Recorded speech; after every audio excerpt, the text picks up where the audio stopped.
Vamos a hablar de un tema en primer lugar, hablando desde el discurso humanista que estamos buscando reforzar en este hospital, sobre la importancia de la espiritualidad en la atención en salud. Y lo primero que hay que hablar para reforzar esta idea es del contexto desde el cual parten estas ideas.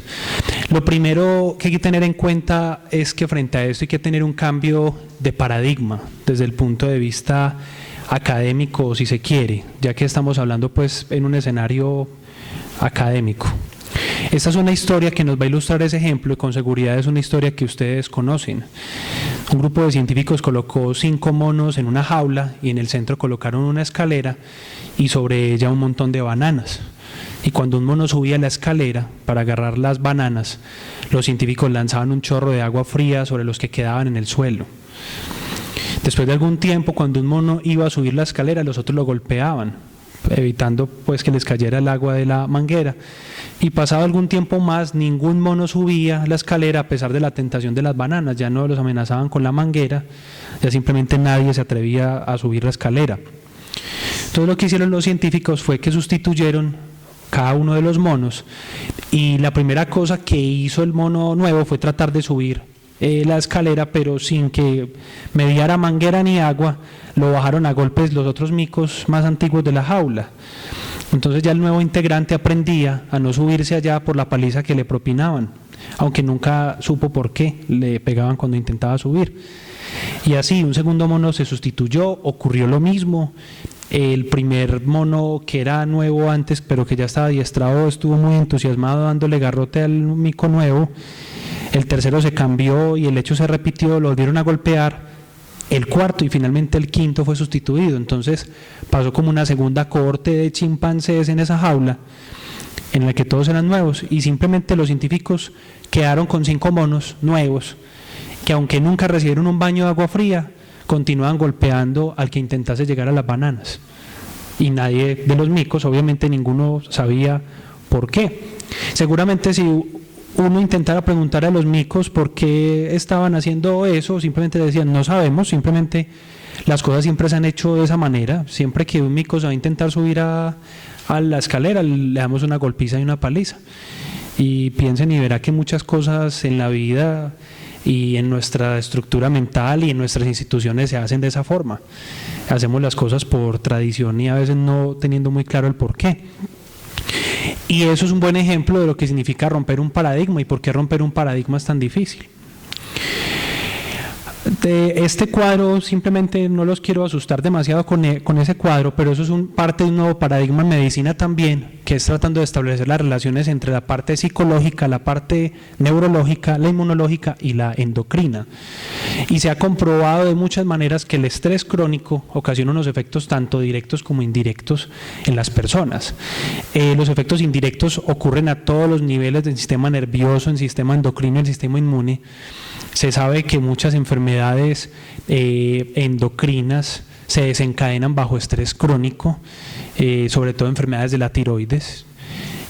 Anecdóticamente se han reportado casos en los que personas que sufren de enfermedad de Graves, que es una enfermedad autoinmune de la glándula, ha estado precedido antes por un evento estresante muy intenso, incluso personas con choques emocionales muy fuertes.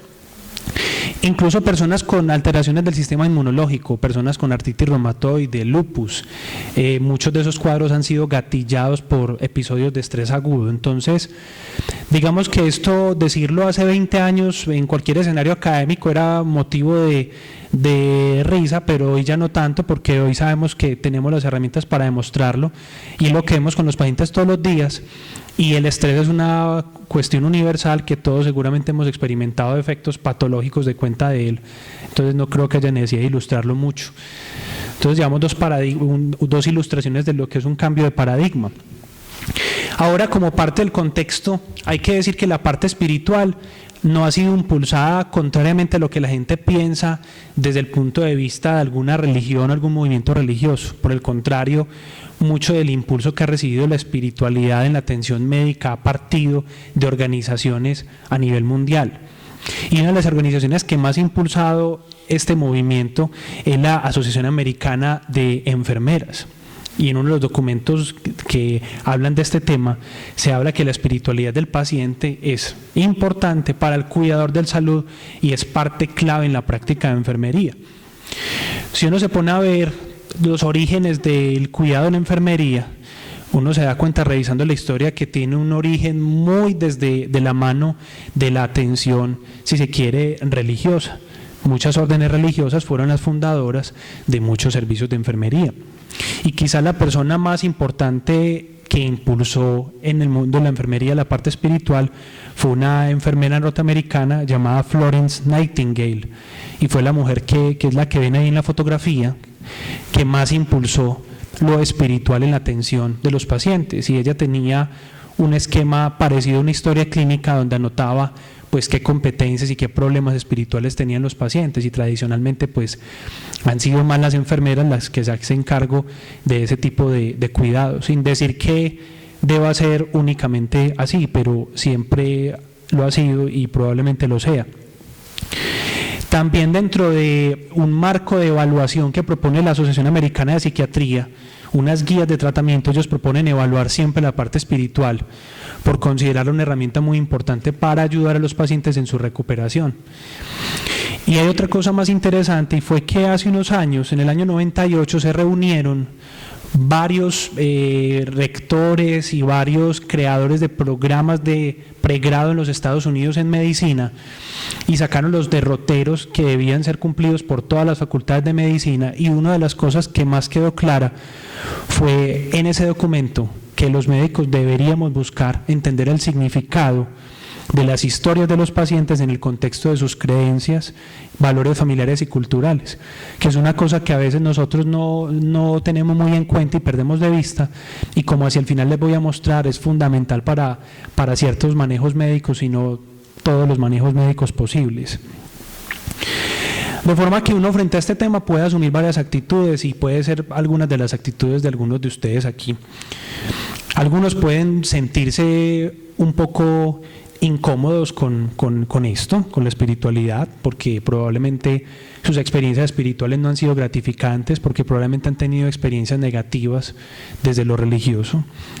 Algunos otros pueden ser que piensen que son ateos. Por ejemplo, estas dos personas que ven en la lámina de la derecha no son los testigos de Jehová que van de casa en casa, sino que son ateos que llevan folletos en blanco, porque simplemente no creen en un Dios. Pero lo espiritual se ha movido en un terreno últimamente, incluso regulatorio, tanto que hay una política claramente establecida por los estados laicos de convertir la experiencia espiritual y religiosa en una práctica privada, no en una práctica pública. Y es así como yo he sido testigo, por ejemplo, que muchos de los eventos masivos religiosos que se han querido hacer en la ciudad no han contado con un amplio respaldo desde el punto de vista gubernamental. Y esto para decirlo aquí abiertamente, y es que la experiencia de lo espiritual se está volviendo una acción cada vez más restringida y vista con mucha sospecha. Entonces es importante tener en cuenta cuál es la actitud con la que uno llega a ese tema, porque de eso dependerá qué tanto pensemos o no que pueda ser útil ahondar en la parte espiritual, no solamente de los pacientes, sino de uno mismo, porque finalmente pues uno no puede dar de lo que no tiene. Definitivamente la espiritualidad hace parte del ser humano. Desde el hombre de Neandertal se sabe que ellos tenían un rito fúnebre claramente establecido. Ustedes ven en esa lámina esa persona, esa representación, esa persona muerta, y ellos tenían pues el cuidado de hacer una tumba o algo parecido a una tumba, poner a la persona en una posición especial, acurrucada, con las rodillas dobladas, le hacían ofrendas florales, de alimentos, les dejaban en la tumba varias cosas. Eso es por poner un ejemplo. Siempre conocemos el ejemplo típico de los egipcios, pero el hombre de Neandertal obviamente es mucho antes de los egipcios. Entonces la experiencia espiritual casi que inicia desde el momento en que el hombre inicia su proceso de humanización y de raciocinio. Incluso era tal el cuidado que a veces le amarraban los pies al difunto, como para que pronto no saliera de la tumba y se quedara encerrado. Pero habían ciertos ritos especiales que ellos tenían en cuenta, y eso para decir que bueno, que es parte de la naturaleza.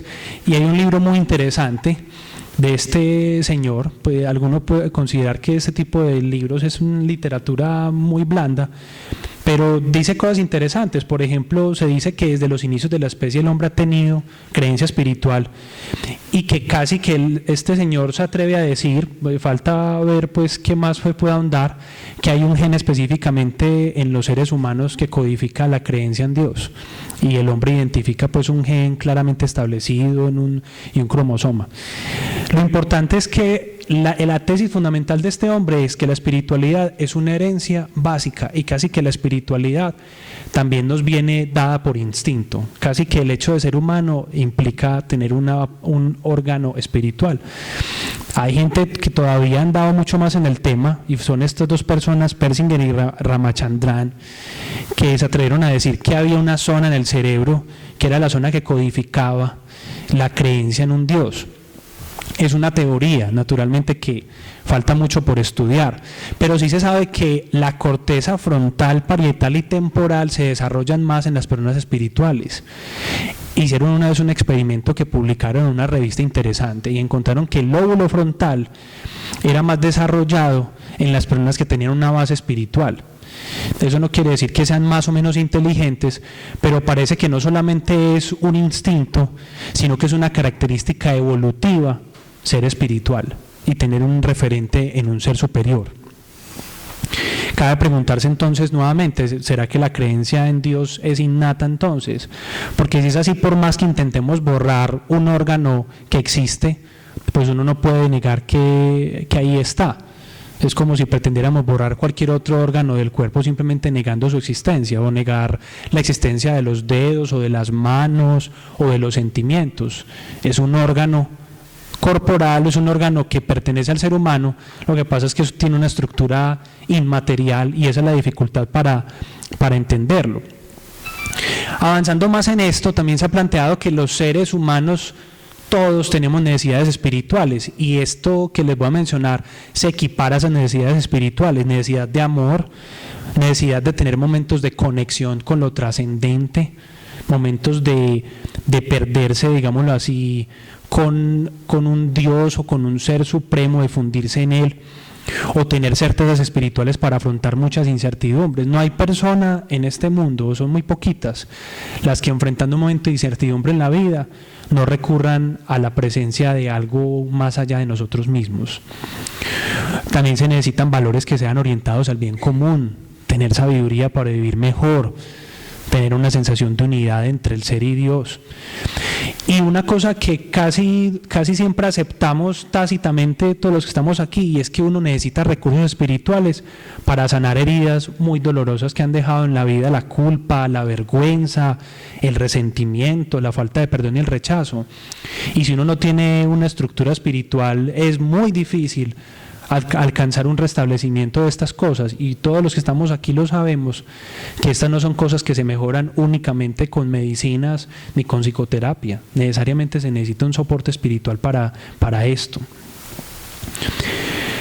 Entrando, entonces, es muy importante definir, para poder ilustrar y responder la pregunta que nos atañe en esta mañana, si la espiritualidad y la religión son lo mismo. Por lo general la gente piensa que son lo mismo, y no son lo mismo. La espiritualidad es la búsqueda de un sentido de vida, es la búsqueda de una conexión con algo trascendente. Hay otras personas que definen la espiritualidad como una cualidad que va más allá de la afiliación religiosa, que tiene que ver con acciones de inspiración, reverencia, admiración, significado y búsqueda de propósito. Y es muy importante lo espiritual porque busca respuestas a la vida, y sobre todo cobra mucha importancia en esto.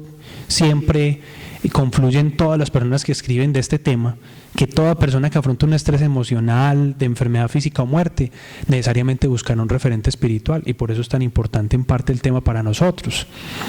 Aquello que permite a una persona experimentar un significado importante en la vida, o algunos atribuyen la espiritualidad como simplemente como una filosofía en la que nos sentimos como viajeros por este mundo, y que es un viaje de retorno a lo originario, a lo primigenio, hacia un poder supremo. Voy a ejemplificar con algunos ejemplos lo que significa la espiritualidad, que son algunas fuentes de inspiración. Espiritualidad no es únicamente algunas manifestaciones espirituales que tienen connotación religiosa como la meditación o algún tipo de oración. La espiritualidad tiene que ver también con la contemplación del arte.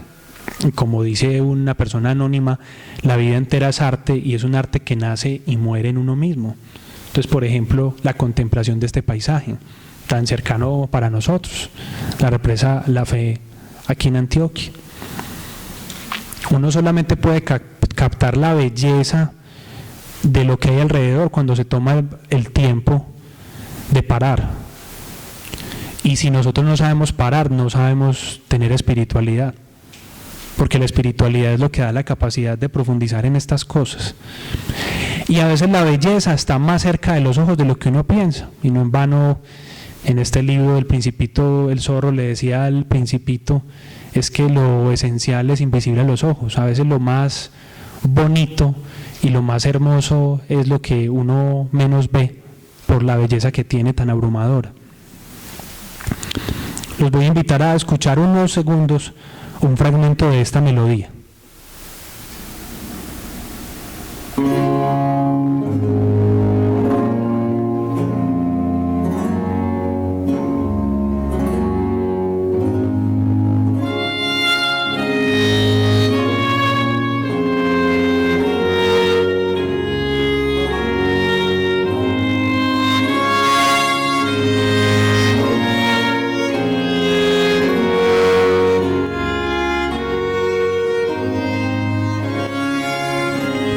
La espiritualidad también tiene que ver con aprender a oír, con aprender a deleitarse con las notas de un violín, de un violonchelo.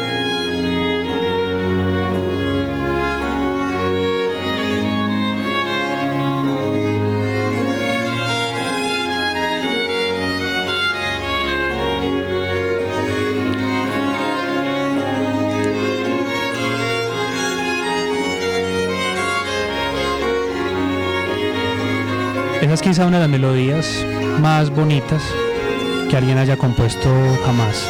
Y la música es una fuente de espiritualidad.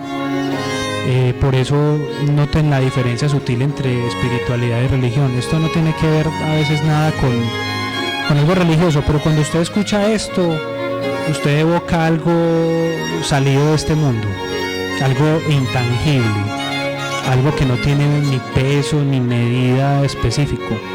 Es algo que templa el espíritu, es algo que vivifica el espíritu. Y ni qué decir, por ejemplo, de la poesía también. Y con seguridad que todos en algún momento de la vida tuvimos un poeta de cabecera, o alguna vez en la vida nos creímos poetas, y puede ser que algunos de nosotros todavía no haya perdido la bella costumbre de creerse un poeta y de componer versos incluso que solamente una persona en el mundo o dos personas en el mundo podrían leer. Vamos a escuchar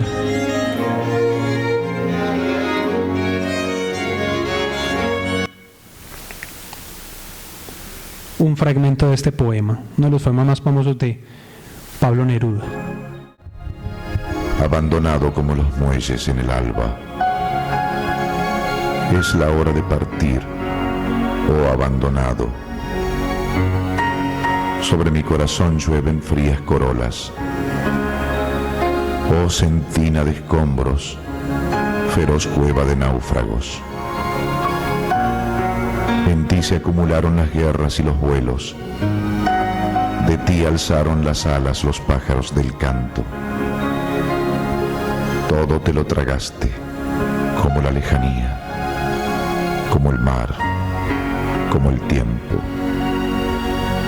Todo en ti fue naufragio. Era la alegre hora del asalto y el beso, la hora del estupor que ardía como un faro. Ansiedad de piloto, furia de buzo ciego, turbia embriaguez de amor. Todo en ti fue naufragio.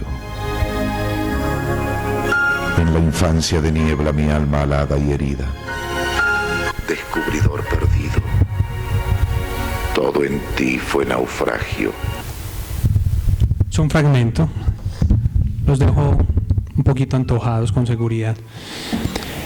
Son de esas cosas que uno no debería dejar perder, son manifestaciones espirituales, porque evocan otras cosas y hacen pensar en otras cosas.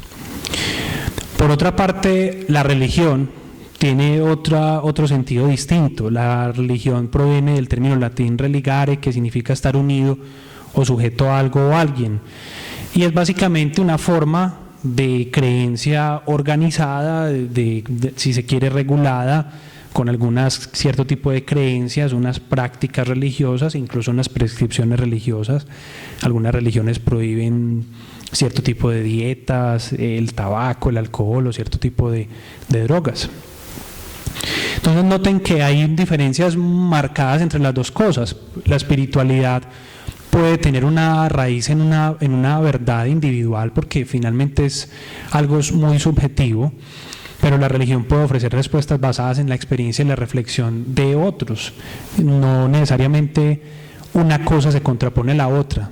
Miren que aunque la espiritualidad no es institucional, la religión lo es, y eso puede tener dificultades y ventajas.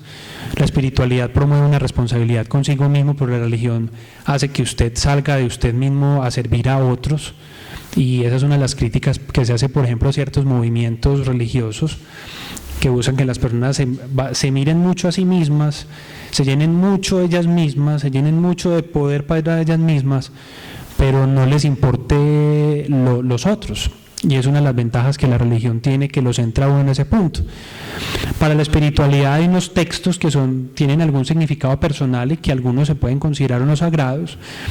Para la religión hay unos textos sagrados y que se consideran una fuente de revelación divina. La espiritualidad promueve más descubrimientos individuales sobre la verdad de uno mismo, y la religión promueve más un aprendizaje individual, pero enmarcado en una verdad construida comunitariamente por muchos siglos. Y la espiritualidad se impulsa por una búsqueda de lo sagrado, y la religión lo que hace es una búsqueda y una respuesta a necesidades sociales. Y fíjense y verá que las preguntas que uno puede hacerse de un lado a otro son distintas. En el plano espiritual uno podría preguntarse: ¿dónde está mi significado? ¿Cuál es mi propósito? ¿Dónde está mi dirección? ¿Y cuáles son mis valores? Pero lo religioso responde más preguntas del tipo: ¿qué es verdad o qué es mentira? ¿Qué es correcto? ¿Qué es falso? ¿En dónde puedo permanecer? ¿Para dónde me voy cuando me muera? ¿Qué sacramentos o rituales debo conseguir?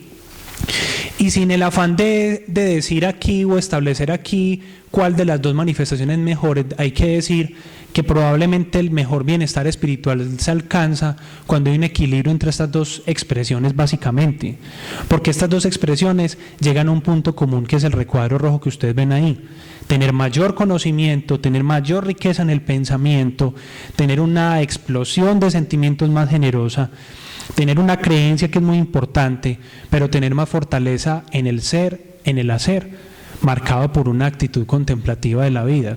Hablar de contemplación hoy en día puede parecer una necedad, porque hoy en día no hay tiempo de contemplar absolutamente nada, pero un cambio sencillo en lo espiritual pasaría por simplemente tomarse unos minutos para pensar y ser consciente de lo que estoy haciendo aquí y ahora, y disfrutar lo que uno está haciendo aquí y ahora.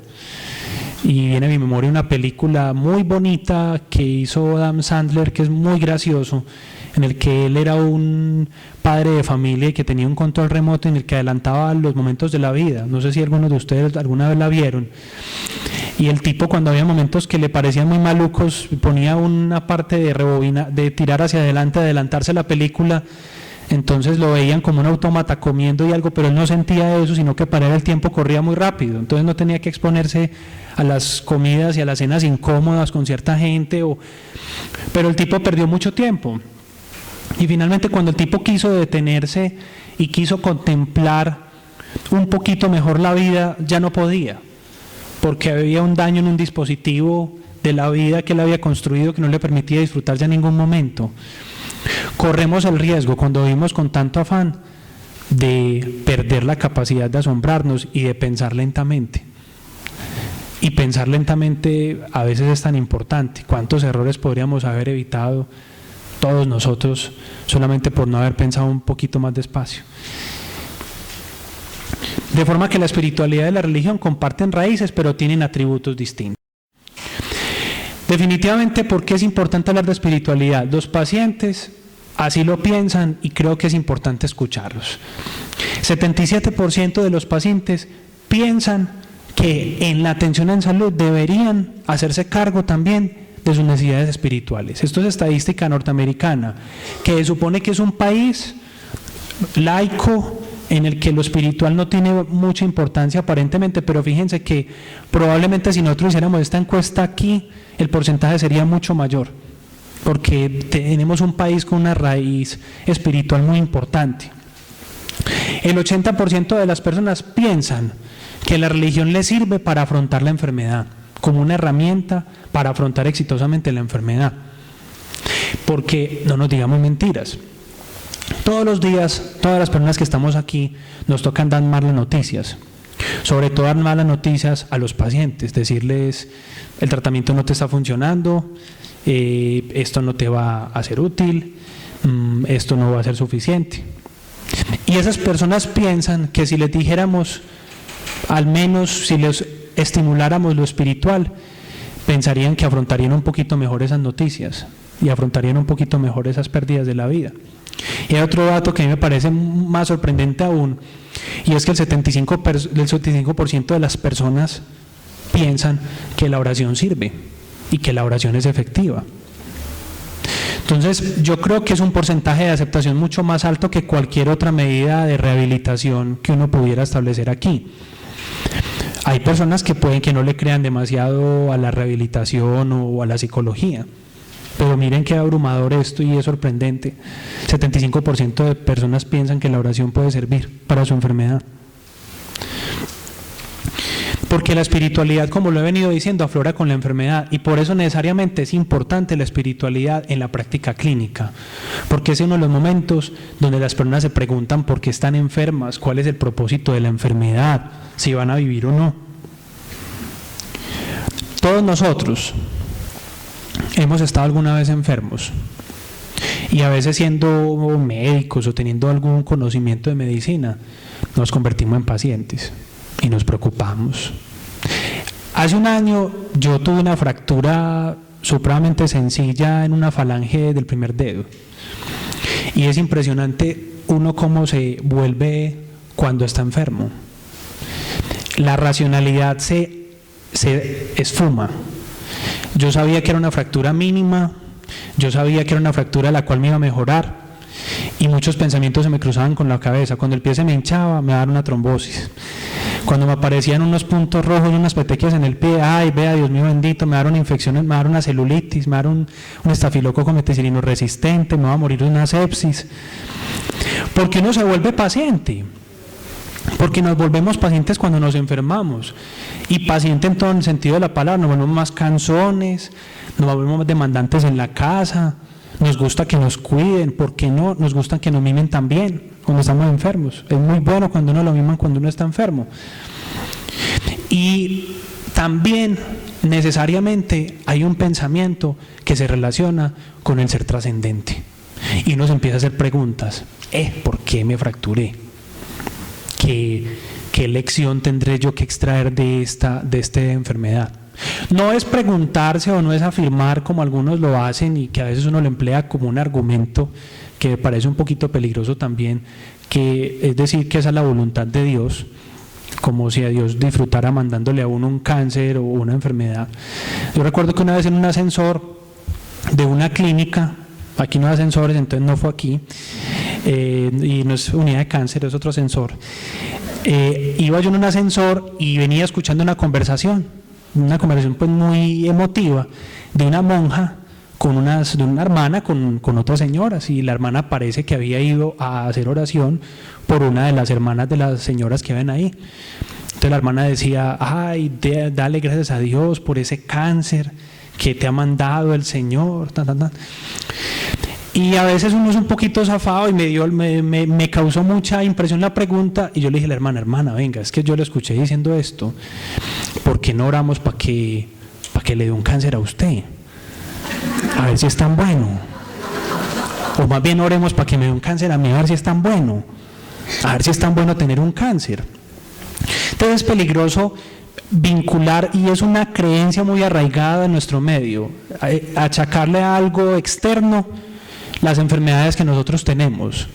Y no es raro que un médico que especialista en una enfermedad maligna le diga al paciente, no, hay que aceptar la voluntad de Dios. A veces es más ateo el que está dando la noticia que el paciente, pero emplea ese argumento ahí sí para, además hace propaganda sucia.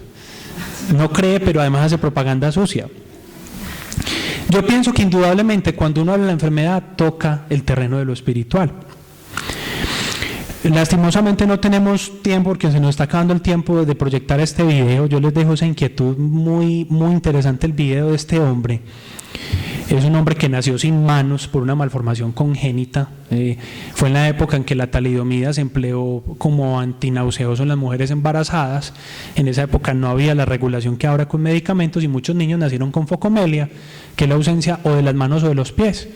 Este señor nació sin manos y en ese video se cuenta buena parte de su vida y su sufrimiento con esto.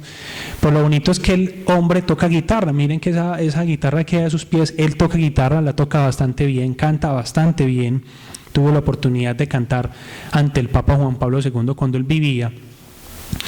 Y esto le permite a uno extraer una enseñanza muy importante, y es que el dolor y el sufrimiento tienen sentido siempre y cuando uno los afronte con una perspectiva espiritual, para que esa adversidad, para que ese sufrimiento no lleve a la muerte en vida, sino que lleven a una curación, a una vida con gratitud, a una vida orientada a otros propósitos distintos.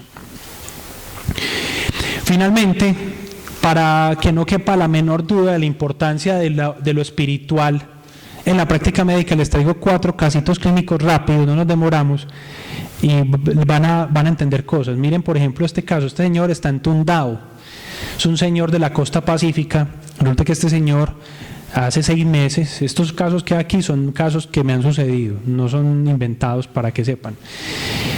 Este señor de la costa pacífica, un señor de 78 años, la familia lo trajo muy angustiado al servicio de urgencias porque estaba entundado. Yo no entendía qué era entundado, pero el señor lo que clínicamente tenía era un delirium.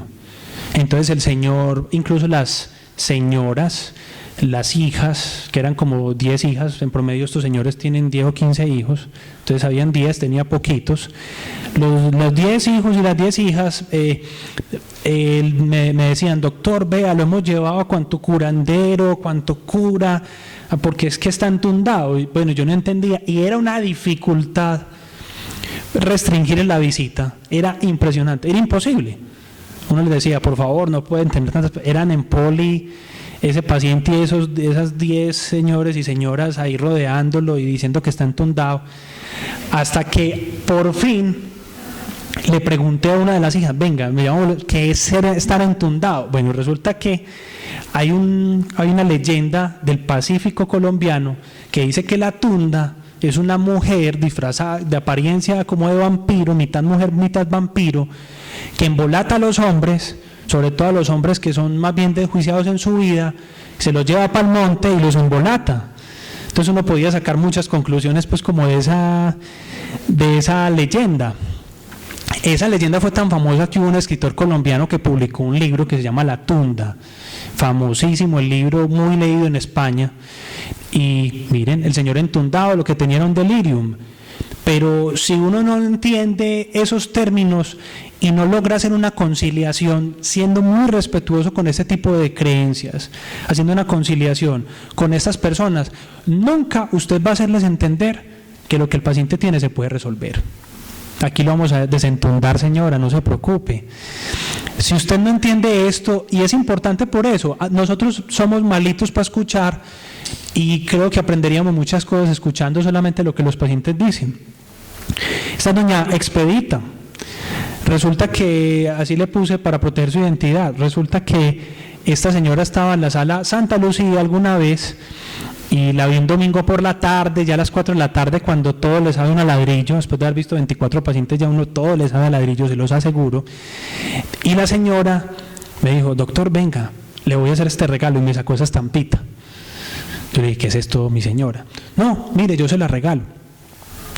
Digamos que yo no quería recibírsela porque ella me dijo, doctor, vea, esto es muy importante para mí, esto me lo regaló una hija mía que ya falleció, este es el santo de las causas imposibles, y fue una cosa bonita porque de hecho todavía guardo la estampa, incluso me dio curiosidad y averigüé lo que había de este santo, y parece que este santo es un santo no reconocido de la Iglesia Católica, pero ha sido tal la devoción hacia este santo que la Iglesia ha optado como por no pelear con esa devoción y no quitársela a la gente. Pero es una enseñanza bonita de aprender a recibir los regalos de las personas, recibir los regalos. Para la gente significa mucho el regalo que a uno le están dando, puede ser que para uno tenga un significado distinto, pero a menudo frente a lo espiritual vienen regalos y regalos muy inesperados.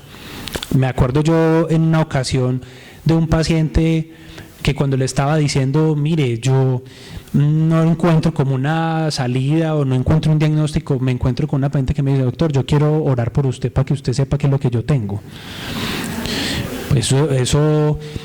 Y no se trata simplemente, yo soy creyente, pero no se trata simplemente de decirles crea o no crea. Se trata de decirles, al menos tengamos sensibilidad a estas cosas, al menos no le quitemos a la gente esto, no tratemos estas cosas de la gente como bobadas, que esto no son bobadas, esto es una creencia amasada por mucho tiempo, un aprendizaje muy importante que nuestra cultura ha tenido y nosotros no tenemos derecho a arrebatarle la esperanza y la fe a la gente, no somos nadie. Un día en otro puesto del hospital me encontré con un paciente que con seguridad ustedes conocen, no lo menciono acá, un paciente que lleva mucho tiempo hospitalizado aquí, todo el mundo lo conoce, muy difícil, y la familia es difícil también. Y un día me le acerqué al paciente y me le acerqué a la señora y le decía, señora, yo veo que la cosa como que no va por buen camino, y me dijo la señora, vea, ¿sabe qué, doctor? Usted no sabe nada, Dios es el que sabe todo de mi esposo. Así que usted no me diga nada. Obviamente es una afirmación extrema, hasta pudiera tener algo de razón, porque pudiera tener algo de razón, pero yo creo que este tipo de pensamiento uno se lo hace cuando tiene la humildad necesaria para pensar que existe otra cosa que no se ve y que es importante. Penúltimo caso, el seudónimo de la chica Crepúsculo. Esta película tan famosísima que a los muchachos les gusta tanto, pues resulta que había una muchacha que llegó al servicio de psiquiatría de este hospital, cuya característica era que la muchacha no le gustaba sino salir de noche, dormía todo el día y era supremamente pálida. Entonces los internistas, como no dejamos anemia sin estudiar, empezamos endoscopia, colonoscopia, yo no sé qué, y lo que pasa es que la muchacha estaba metida en una secta inspirada en este libro, en el que estaban tratando de parecerse a los protagonistas, entonces tenían una cosa que hoy en día se llama heliofobia, que es miedo al sol. Entonces hay gente que le da miedo al sol y no se expone al sol, pero viven como vampiros. Entonces la muchacha todos los viernes por la noche donaba sangre en un culto satánico. Entonces el origen de la anemia era ese. ¿Cómo se hubiera podido llegar al diagnóstico sin haberse gastado una endoscopia, una colonoscopia, todas esas cosas? Haciendo una pregunta muy sencilla, ¿usted qué hace los viernes por la noche? Es una pregunta interesante, esa respuesta es reveladorcísima. Y por último, algo supremamente interesante que me pasó en el rural, con un anciano con un cáncer gástrico metastásico a hueso, supremamente enfermo el señor, supremamente dolorido, y el señor ya tenía máscara no renalación, ya estaba pues a punto de partir, y yo veía a la familia empeñada en sentar al viejito y ponerle los pies en la tierra. Pero yo decía, pero no, mire, y el viejito pegaba unos gritos estremecedores, pues todavía me recuerdo, y es una cosa muy estremecedora. Y resulta que el viejito, de las cosas que observé, era que tenía un escapulario de la Virgen del Carmen. Entonces resulta que esto es una costumbre muy de aquí de Antioquia, pero que es traída de España. Hay un pueblo que se llama Andalucía, en España, en el que tienen una devoción muy especial a la Virgen del Carmen.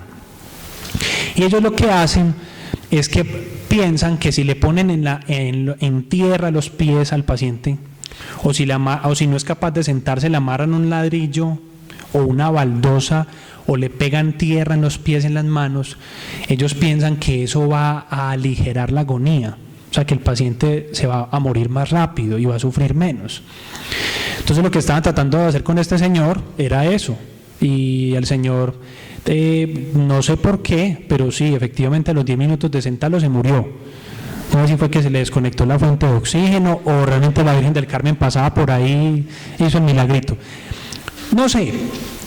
La idea con estos casos no es simplemente hallar una explicación racional y lógica al asunto, pero sí es plantear que lo espiritual es tan importante porque hace parte constitutiva de todos nosotros como seres humanos, que no necesariamente la espiritualidad y la religión son lo mismo, que la espiritualidad es una necesidad sentida de nuestros pacientes y que si nosotros no entendemos o al menos respetamos las manifestaciones espirituales de los pacientes, no los vamos a ayudar, sino que los vamos a atropellar en sus propias verdades, que son tan valiosas como las nuestras.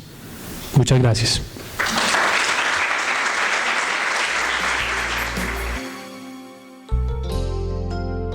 San Vicente Fundación, una vida entera por la vida.